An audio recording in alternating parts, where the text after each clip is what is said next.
My name is John Quinones, and I'm with ABC News. What did you think of what you heard here? I didn't hear anything racist. He told her he wouldn't serve her. Well, he can say he wouldn't serve you if you come in here barefooted without a shirt on. But she wasn't barefoot or without a shirt on. Well, she wasn't dressed right. What do you mean? If I was running a place, I'd do the same thing.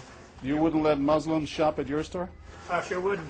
We never expected customers to be so candid. How do I know you don't have a bomb in there? Watch what happens this time when, once again, our Muslim woman is denied service. This is not right.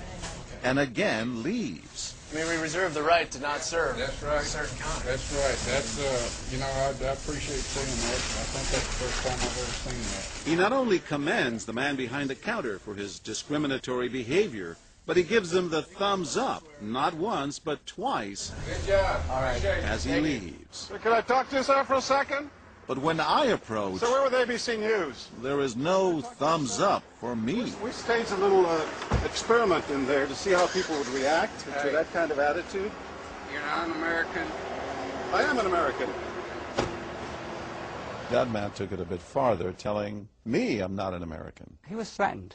Jack DeVideo is a social psychologist at Yale University. So when we as Americans feel threatened from the outside, we're going to define ourselves in very rigid fashions. Either you're with me, and if you're not really one of me, then you must be somebody else who's against me. The young woman in our experiment is an actor, but for this woman, discrimination is all too real. Nahaya Javed helped us design our experiment. Although born in Chicago, she says she's constantly characterized by fellow Americans as the enemy. They always start off with, you're a terrorist, Osama lover, towel head, camel jockey, on and on. While attending college in Texas, she says she continually suffered verbal abuse and has even been physically attacked just because she's Muslim. They assume I'm not from here, and if I tell them I'm American, they're like, no, you're not. Just because you were born here doesn't make you American. And I'm like, so what makes you American? It's a daily battle. And I don't feel like living in America, I should have to fight this battle. Meanwhile, back at the bakery, our actor is at it again. But how do I know you're not a terrorist? Terrorists look like you. But this time the customers are sympathizing with the Muslim woman. Right, I know, but can you blame me? Yeah, I can't blame you, actually. Why? What's the problem? All right, we'll get out of here. You need to go yourself, actually. What do you need to do? Okay, sir. Thank you, I'm a sir. good American, all right? We're at war with these people. My dad's a veteran. Go yourself. So is mine. And he's not the only one who walks out in anger. You need to stop segregating against people. It's wrong. Excuse me? She's an American No, just like you're a everyone bad else. American. Time and again, people speak out with their pocketbooks. You lost a couple of customers, just so you know.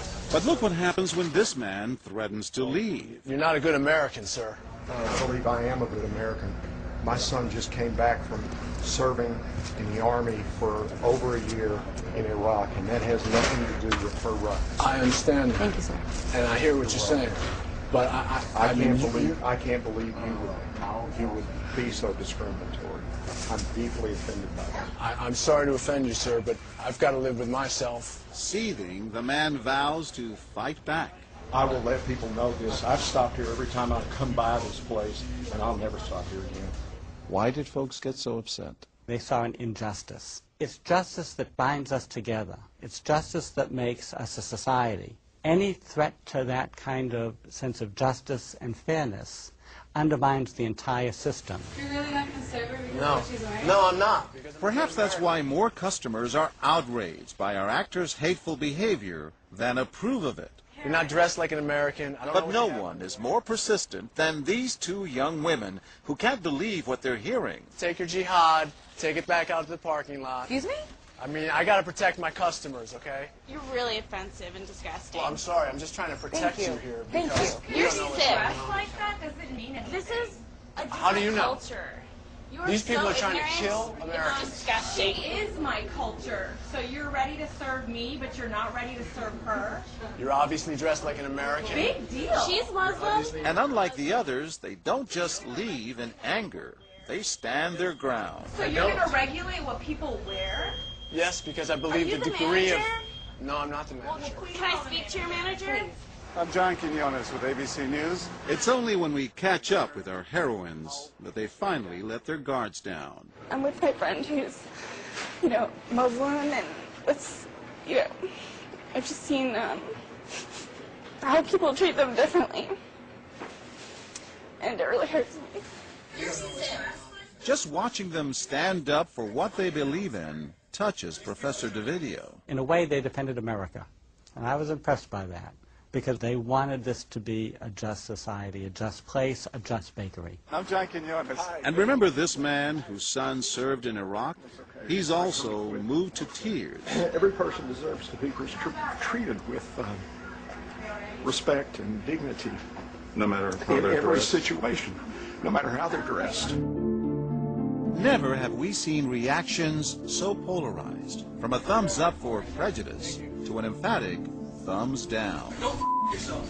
Two different Americas, both convinced they're patriotic. At the end of the day, 13 people stood up for the Muslim woman, while 6 sided with the clerk. But the majority of the bystanders, 22, did or said absolutely nothing.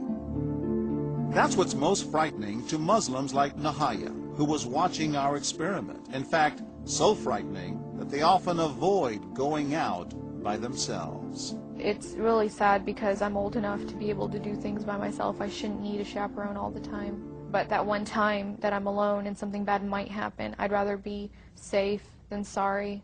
Hi, I'm Nahaya. It's no wonder this young woman was so moved by the people who came forward to protect a stranger who just happens to be Muslim. Thank you so much for what you did, and I wish more people would do these type of things. And I do too. it would make my life a lot easier. I'll go with you.